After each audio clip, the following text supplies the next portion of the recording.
गो। नमस्कार, मैं हूं आरती सिंह और आज मैं अपनी नेक्स्ट वीडियो आपके सामने लेकर उपस्थित हूं, जो है मापन के स्तरों और मापन के कार्यों के विषय में। तो इस वीडियो के बारे में मैं आपको ये बताना चाहूंगी कि ये एक बहुत ही मोस्ट इम्पॉर्टेंट टॉपिक है, क्योंकि ये बहुत सारे जितने भी टीचिंग के रिगार्डिंग एग्जाम्स होते हैं, चाहे आपका सीटेट हो, यूपी टेट हो, या नेट एजुकेशन हो, नेट साइकोलॉजी हो, उनमें तो आता ही है। बीटीसी, बीएड, इन सारे एग्जाम्स में भी आता है। तो इस वीडियो को ध्यान से देखिएगा और कंसेप्ट को अच्छे से समझने की कोशिश कीजिएगा। और वीडियो अच्छी लगे तो मुझे कमेंट करके जरूर बताइएगा। तो चलिए स्टार्ट करते हैं हमारी आज की वीडियो। तो मापन के स्तर और मापन के कार्य क्या होते हैं, उससे पहले मैं आपको एक बात बताना चाहती हूँ कि मापन, सही बात है कि व्यक्तियों, वस्तुओं, पदार्थों को संख्यात्मक रूप प्रदान करता है, परंतु वह वस्तुओं, पदार्थों और व्यक्तियों की तत्वों की विशेषताओं का भी मापन करता है और उनकी मात्रा के भी मापन करता है। फॉर एग्जाम्पल, अगर हम एक व्यक्तियों का समूह है और उसे हम जेंडर के आधार पर स्त्री और पुरुष में डिवाइड करते हैं, तो वो क्या हो गया, हमारा गुणात्मक मापन हो गया। और जब कभी हम संख्या के आधार पर के 10 बच्चों को इस ग्रुप में रखना है और 10 बच्चों को इस ग्रुप में रखना है, तब इस तरह से उनका वर्गीकरण करते हैं, उन्हें बांटते हैं, तो वो क्या कहलाता है, हमारा मात्रात्मक मापन कहलाता है। या फिर हम कुछ लोगों को नंबर्स दे देते हैं, वो क्या कहलाता है, हमारा मात्रात्मक मापन कहलाता है। तो चलिए अब चलते हैं हमारे मापन के पहले स्तर की ओर। मापन के 4 स्तर होते हैं, जिसमें कि सबसे पहला और निम्न स्तर का जो मापन होता है वो होता है हमारा नामित मापन, जिसे हम नॉमिनल स्केल भी कहते हैं। ये नॉमिनल स्केल आखिर क्या है? देखिए, जो भी चीजें मैं बताऊंगी, अभी तक की वीडियोस में मैंने आपको नहीं बताया था, लेकिन मेरा जो बेसिकली टीचिंग का जो मेरा मेथड है वो यही है कि मैं कोई भी चीज है, तो जैसे कि दर्शन बताता है क्या, क्यों और कैसे, मैं भी टॉपिक्स को इस तरह से ही क्लियर करती हूँ, क्या, क्यों और कैसे।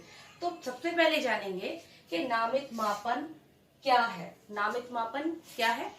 जब व्यक्तियों को, वस्तुओं को, पदार्थों को उनकी विशेषताओं के आधार पर सिर्फ हमें वर्गीकृत करना हो, तब क्या होता है, नामित मापन किया जाता है। यानी कि सिर्फ विशेषताओं के आधार पर उनको श्रेणी, उप श्रेणियों में बांटना। ठीक है? क्यों किया जाता है? ताकि पहचान हो सके। जब भी हम किसी को किसी शब्द के माध्यम से, संकेत के माध्यम से, अंक के माध्यम से कोई पहचान देते हैं, तभी तो हमें उसकी पहचान होती है, उन संकेतों के द्वारा, उन अंकों के द्वारा। तो ये क्या हुआ, क्यों करते हैं? पहचान के लिए करते हैं। कैसे करते हैं? फॉर एग्जाम्पल, धर्म के आधार पर हिंदू, मुस्लिम, सिख, ईसाई, ये क्या हुआ, नामित ही तो करना हुआ। रंग के आधार पर गोरा, काला, सफेद, हरा, नीला। ठीक है? उम्र के आधार पर बच्चा, वयस्क, एडोलसेंस एज है आपकी, और आपकी वृद्धावस्था है। ये जितने भी सारी चीजें हैं, ये क्या हुई, ये नामित ही तो कर रखा है हमने, तो ये क्या हुआ, नामित मापन हुआ। अब इसके बारे में कुछ मेन पॉइंट्स हैं जो हमें याद करने चाहिए। इनमें छोटे छोटे से ऑब्जेक्ट्स आपको कहीं भी, छोटे से लेके बड़े एग्जाम्स तक में पूछे जाते हैं और आपको देखने को अवश्य मिलेंगे। तो इसमें सबसे पहला पॉइंट क्या है, केवल अंक या संकेत। बिल्कुल सही, मैंने आपको बताया कि इसमें सिर्फ क्या कहते हैं, केवल अंक या संकेत दे रहे हैं, उन विशेषताओं को क्या कर रहे हैं, सिर्फ अंक या संकेत दे रहे हैं, जिससे कि उनकी पहचान होती है।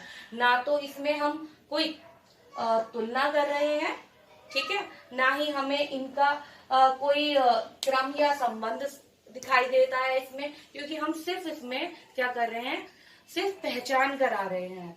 ठीक है? इसमें एक बात ध्यान रखनी होगी, यहाँ पर कोई भी कल्पनात्मक बिंदु शून्य नहीं होता है। हम क्या कर रहे हैं, यहाँ पे सिर्फ ग्रुप में डिवाइड कर रहे हैं। हम ये नहीं कर रहे कि यहाँ से लेके यहाँ तक कर रहे हैं। हमें एक कैटेगरी मिलती है, उसे हमने 2 चीजों में डिवाइड करना है, तो हम गुण के आधार पर उन्हें आसानी से डिवाइड कर लेते हैं। तो यहाँ क्या होता है, कल्पनात्मक शून्य होता है, यानी कि जो हमारा निरपेक्ष शून्य है वो यहाँ पर नहीं होता है। फिर इसमें नामित मापन में कोई भी गणितीय संक्रिया जैसे जोड़, घटा, गुणा, भाग कुछ भी नहीं होता है, क्योंकि सिर्फ पहचान की जा रही है, सिर्फ समूहों में, उप समूहों में बांटा जा रहा है। ठीक है। और मैंने बताया आपको सिर्फ अंक या संकेत दिए जा रहे हैं, तो क्या हो रहा है, इनके इन ग्रुपों में, इन समूहों में कोई क्रम या आपस में संबंध नहीं होता है। ठीक है। इसके एग्जाम्पल्स हम आपको ऐसे बता सकते हैं, जैसे मैंने आपको भी बताया, भी के धर्म के आधार पर, रंग के आधार पर, उम्र के आधार पर, और साथ ही साथ जैसे ये भी एग्जाम्पल्स हो सकते हैं, मोबाइल नंबर देना, किसी पर्टिकुलर व्यक्ति को एक मोबाइल नंबर असाइन करना, वो क्या हो जाता है, हम उसकी पहचान हो जाती है। आप जैसे अब आप देखते हैं ट्रू कॉलर में भी अगर हम किसी का नंबर डालते हैं तो क्या हो जाता है, उससे उसकी पहचान हो जाती है कि इस व्यक्ति ने इसे यूज किया, ये इसका नंबर है। ऐसे ही रोल नंबर, क्लास में बच्चों को रोल नंबर्स देना कि आपका 1 है, आपका 2 है, आपका 3 है, आपका 4 है, तो ये क्या हुआ हमारा, ये नामित मापन हो गया। खाता संख्या, किसी भी तरह की खाता संख्या, हमारे पासबुक है उस पर खाता संख्या लिखी हुई आती है, ये भी क्या है, नामित मापन का है। शहरी और ग्रामीण, ग्रामीण कला और वाणिज्य और साइंस का ग्रुप, ये सब क्या होता है, ये सब नामित मापन के ही उदाहरण है। तो यहाँ तक आई होप आपको समझ में आ गया होगा। तो आगे चलते हैं हमारे क्रमिक मापन की ओर। गो। क्रमिक मापन यानी जब हम व्यक्तियों को, वस्तुओं को, पदार्थों को उनकी गुणों विशेषताओं के आधार पर हमने क्या किया, नामित तो कर दिया, उन्हें शब्दों के द्वारा, अंकों के द्वारा, संकेतों के द्वारा पहचान तो दे दी, परंतु जब हमें आवश्यकता हो उन्हें क्रम में रखने की, तो तब हम क्या करेंगे, तब हम यहाँ पर क्रमिक मापन का प्रयोग करते हैं, यानी कि क्रमिक मापनी का प्रयोग करेंगे। उसकी नामित की तुलना में ये क्रमिक मापनी कैसी होगी, ज्यादा इफेक्टिव होगी, क्योंकि यहाँ पर हमें क्या मिल रहा है, एक क्रम भी मिल रहा है, क्योंकि हम क्या कर रहे हैं, गुणों की मात्रा के आकार पर क्या कर रहे हैं, क्रम प्रदान कर रहे हैं। जैसे कि हम एक कक्षा में बच्चों को कैटेगराइज करते हैं, फर्स्ट, सेकंड और थर्ड देते हैं, या फिर जैसे कि पदक्रम के आधार पर, जैसे विद्यालय के ही पदक्रम के आधार पर सहायक अध्यापक, अध्यापक, उप प्रधानाचार्य, प्रधानाचार्य, प्रबंधक महोदय, तो ये सब क्या हुआ, क्रमित मापनी के द्वारा ही हुआ ये। तो हमने क्या कर रहा है, उसमें क्रम प्रदान कर रखा है। तो यहाँ पर कुछ पॉइंट्स अब बात करते हैं कि क्रमित मापन की भी आवश्यकता क्यों हुई, क्या, क्यों और कैसे पे ही चलते हैं फिर वापस से। तो क्रमित मापन क्या है, गुणों की मात्रा के आधार पर समूहों को क्या कर रहे हैं, हम क्रम प्रदान कर रहे हैं। क्या करते हैं, क्रम प्रदान करना क्रमिक मापन होता है। क्यों होता है, ताकि क्रम प्रदान हो जाए और तुलना संभव हो जाए। जब एक समूह की दूसरे समूह से तुलना करनी हो तभी तो हमें पता चलेगा कि कौन सा समूह किससे बेटर है। तो यहाँ क्या हो जाता है, क्यों करते हैं, हम तुलना के लिए करते हैं। फिर कैसे करते हैं, हम उन्हें उन गुणों की मात्रा के आकार पर डिवाइड करते हैं, क्रम से लगाते हैं। ठीक है। तो इसके कुछ मेन जो पॉइंट्स हैं वो आपको, जैसे मैंने 2-3 तो बता ही दिए हैं। गुणों की मात्रा के आकार पर क्रमिक मापनी होती है, इससे एक ग्रुप की दूसरे ग्रुप में तुलना संभव हो जाती है। फिर इसमें भी कल्पनात्मक शून्य नहीं होता है, एक ग्रुप की एक दूसरे ग्रुप से क्रम के आधार पर तुलना हो रही है, लेकिन उसमें कोई एब्सोल्यूट जीरो नहीं है, कोई निरपेक्ष बिंदु नहीं है। ठीक है। फिर इसकी गणितीय संक्रिया नहीं है, यानी कि इसमें भी जोड़, घटाव, गुणा, भाग ऐसी कोई गणितीय संक्रिया नहीं कर सकते। क्यों, क्योंकि एक ग्रुप से दूसरे ग्रुप की हम क्रम के आधार पर तुलना ही तो कर रहे हैं बस, और तो कुछ नहीं हो रहा है इसमें। ठीक है। फिर नेक्स्ट है, इसमें इसकी जो मोस्ट इंपॉर्टेंट क्वालिटी जो होती है, इसमें एक निश्चित क्रम होता है। बिल्कुल सही, कि एक के बाद एक क्रम होता है। तो फर्स्ट, सेकंड, थर्ड, किसी को बताना, किसी कक्षा में किसी को क्रम प्रदान करना, ये क्या कहलाएगा, क्रमिक मापन कहलाएगा।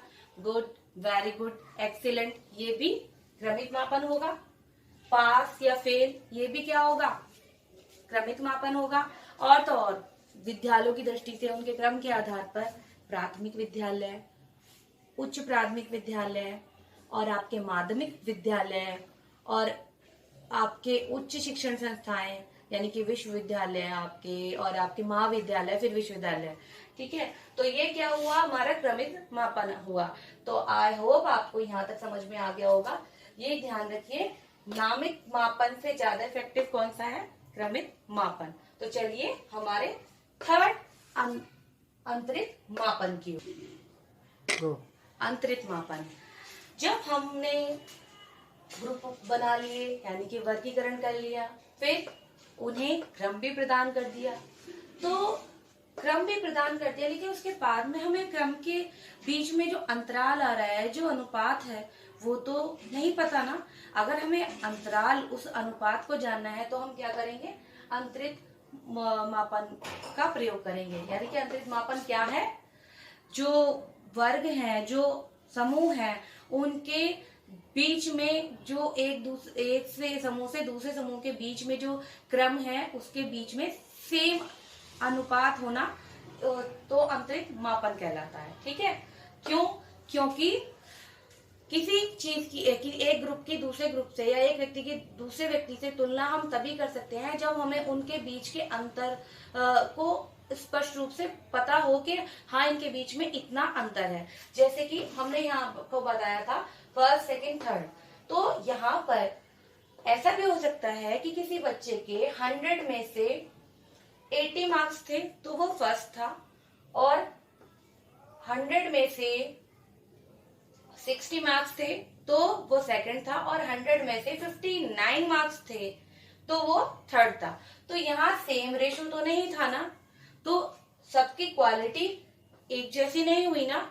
माना ये अपनी क्लास में फर्स्ट, सेकंड एंड थर्ड है, लेकिन फर्स्ट का थर्ड से बहुत ज्यादा डिफरेंस है, और सेकंड का थर्ड से बहुत ज्यादा डिफरेंस है, तो सेकंड का थर्ड से सॉरी बहुत ही माइनर सा डिफरेंस है।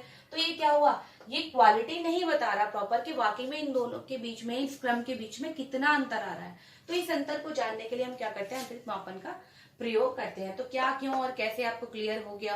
अच्छा, कैसे करते हैं, तो हम इसे कैसे करते हैं, जैसे फॉर एग्जाम्पल ये मोस्टली सामाजिक मनोवैज्ञानिक चरों के मापन में करते हैं। जैसे बुद्धि लब्धि है, तो कैटल की आपने देखी होगी, जो उन्होंने हमें लिस्ट दी हुई है कि 90 से 110 सामान्य है, और 110 से 140 इतना है, और 140 से ऊपर प्रतिभाशाली है।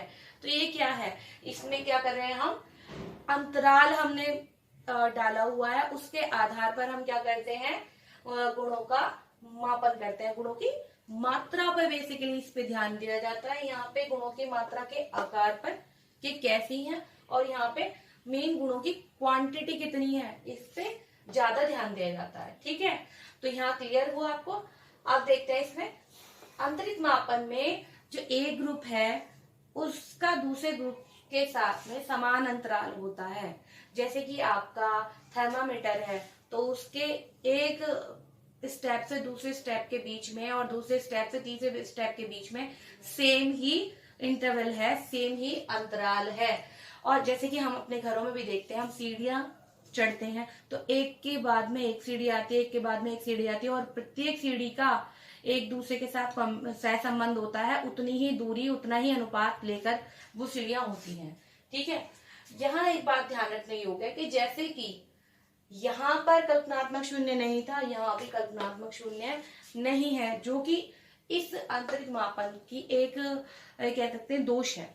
ठीक है, यहाँ पर जोड़ घटाव संभव है, लेकिन गुणा भाग हम नहीं कर सकते हैं। यानी कि जब हम किसी दो ग्रुपों की अनुपात के आधार पर तुलना कर रहे हैं तो तभी तो कर पाते हैं। जैसे फर्स्ट, सेकंड, थर्ड कर रहे थे हम, तो हमने जोड़ करके तो पहले इन दोनों का जोड़ा, फिर इसमें से माइनस करा, देखा इन दोनों का कितना डिफरेंस आ रहा है इसमें। ठीक है, इसमें से इसे माइनस किया तो तभी तो पता चला। तो यानी कि जोड़ घटाव तो कर सकते हैं, बट इसमें गुणा भाग हम नहीं करते हैं।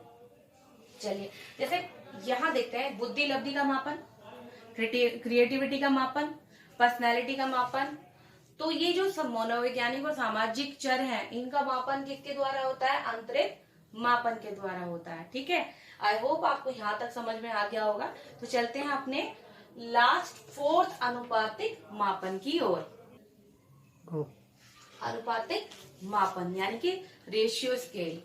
रेशियो स्केल क्या है, जब ग्रुपों के मध्य समान क्रम हो और साथ ही उनके बीच में समान ही अंतराल हो, और साथ में उस वो जो गुण है, वो जो विशेषता है, उन ग्रुपों का जो स्टार्टिंग पॉइंट है वो शून्य होता है, तो वो क्या होता है, हमारा अनुपातिक मापन होता है। क्यों होता है?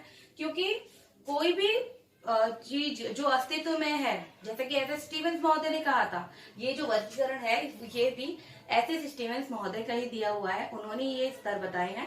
तो उन्होंने क्या किया था कि मान्य स्वीकृत नियमों के अनुसार वस्तुओं पदार्थों को क्या करना था, अंक प्रदान करते थे वो।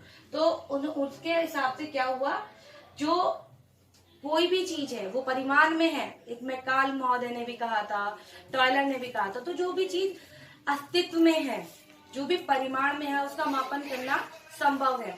तो जब वो कोई परिमाण में है तो उसकी शुरुआत शून्य से ही तो होती होगी। अगर हम कहीं बाजार में जाते हैं और कपड़ा खरीदना चाहते हैं, तो क्या हम ऐसे ही बोल देते हैं कि इतना मीटर दे दीजिए? तो हम पहले 0 से तो स्टार्ट करते हैं। उनका जो पैमाना होता है वो 0 से तो स्टार्ट होता है, 5 से तो स्टार्ट नहीं होता, 10 से तो स्टार्ट नहीं होता। अगर 5 से स्टार्ट करेंगे तो जो माप होगी वो सही नहीं होगी, और अगर 10 से स्टार्ट करते हैं तो वो ठीक नहीं होगी। वो कब ठीक होगी? जब 0 से हम लेकर चलेंगे। आप भी सोचिए, हम सीढ़ियों पर चढ़ते हैं, हम अगर 5 सीढ़ियों से स्टार्ट करें और ऊपर जाए, तो क्या ये संभव है? हमें पहले 0 से ही तो 5 तक पहुंचना होगा, तभी तो 5 से ऊपर जाएंगे। ठीक है, तो ये क्या हुआ, अनुपातिक मापन हुआ, जहाँ पे एब्सोल्यूट 0 होता है, जहाँ पर मापांक आधार शून्य होता है, यानी गुणों की जो विशेषता है, जो गुण है, उनका मापन 0 से स्टार्ट होता है। क्यों होता है? क्योंकि हमें एक्यूरेसी चाहिए। कोई भी चीज है, हमें अनुमान में नहीं चाहिए, हमें एक्यूरेसी चाहिए। ठीक है, क्योंकि हमें तुलना भी कर रही है। और कैसे करते हैं हम? क्योंकि हम इसमें एक निरपेक्ष बिंदु लेते हैं, और इसके लिए हमारे पास क्या होता है, बहुत सारी मापनी होती हैं, जैसे मीटर है, किलोमीटर है, ग्राम है, मीटर है, लीटर है। तो ये क्या हुआ, अनुपातिक मापन हुआ। अब आप कहेंगे नामिक मापन था, उसमें शब्दों का प्रयोग किया, अंक दिए, संकेत दिए। क्रमिक मापन में गुणों की मात्रा के आधार पर, उनके आकार पर हमने क्या किया, उनका डिवाइडेशन कर दिया, उनको गुणों की मात्रा के आधार पर वर्गीकरण किया। अंतिम मापन में उन्हें क्रम प्रदान किया। और अनुपातिक मापन में हम क्या कर रहे हैं, यहाँ हम क्या कर रहे हैं, इन सारे ग्रुपों का जो लास्ट है उसमें, यानी कि हम एब्सोल्यूट 0 से लेकर उनकी क्वालिटी का मापन कर रहे हैं। हम ये नहीं कर रहे कि हम एक अंदाजा लगा रहे हैं, क्योंकि जब तक 0 नहीं होगा तब तक हम ठीक से मापन नहीं कर पाएंगे। ठीक है, तो यहाँ क्या कहते हैं, अनुपातिक मापन कैसा होता है, सर्वाधिक शुद्ध होता है। इसमें क्या होता है, एक व्यक्ति से दूसरे व्यक्ति की, एक ग्रुप की दूसरे ग्रुप से क्या होती है, तुलना संभव होती है। इसमें वास्तविक बिंदु शून्य होता है, कि अगर मैं कहूँ कि इस मेरे बोर्ड की लंबाई इतनी है, तो ये 0 से लेकर इतनी है, मैं यहाँ से इसका मापन नहीं कर रही हूँ, मैं यहाँ से यहाँ तक ही तो बताऊंगी आपको, तभी तो पता चलेगा कि एक्यूरेसी क्या है। तो ये क्या है, वास्तविक शून्य होता है। इसमें गणितीय संक्रिया है, बिल्कुल सही। ये जो मीटर है, किलोमीटर, ग्राम, लीटर, गुणा, भाग, जोड़, ये सब क्या है, ये मापन, अनुपातिक मापन के ही उदाहरण है। इन्हीं के द्वारा ही अनुपातिक मापन किया जाता है। तो आपको यहाँ ये ध्यान रखना है कि मापन का सबसे निम्न स्तर कौन सा है, वो है नामिक मापन, और सबसे उच्च और सबसे प्रभावशाली स्तर कौन सा है, अनुपातिक मापन है। आपको एग्जाम्स में इनके रिगार्डिंग बहुत सारे क्वेश्चंस मिल जाएंगे। इवन ऐसे क्वेश्चन तो बहुत ज्यादा देखा जाता है कि मापन के कौन से स्तर पर या कौन सी मापनी में निरपेक्ष बिंदु शून्य होता है, तो उसमें आपको 4 ऑप्शन दिए होंगे। तो आप क्या बताओगे, क्या बताओगे, अनुपातिक मापन बताओगे। अगर हम कहते हैं कि मापन के कौन से स्तर में एक ग्रुप के दूसरे ग्रुप के बीच में समान अंतराल होता है, तो वो किस में कहेंगे आप, आंतरिक मापन में कहेंगे। ठीक है, तो ये आज की वीडियो मोस्ट ही इम्पोर्टेंट है, इसे बहुत ध्यान से देखिएगा, कंसेप्ट को क्लियर कीजिए, ध्यान से बार बार देखिए, पॉज कीजिए, देखते रहिए। जब तक ये क्लियर नहीं होगा तब तक आप मापन को अच्छे से समझ नहीं सकते हैं। तो आज के लिए बस इतना ही, आगे चलते हैं हमारी नेक्स्ट वीडियो की ओर, और आगे मिलेंगे अपने एक नए मापन के कॉन्सेप्ट के साथ। धन्यवाद।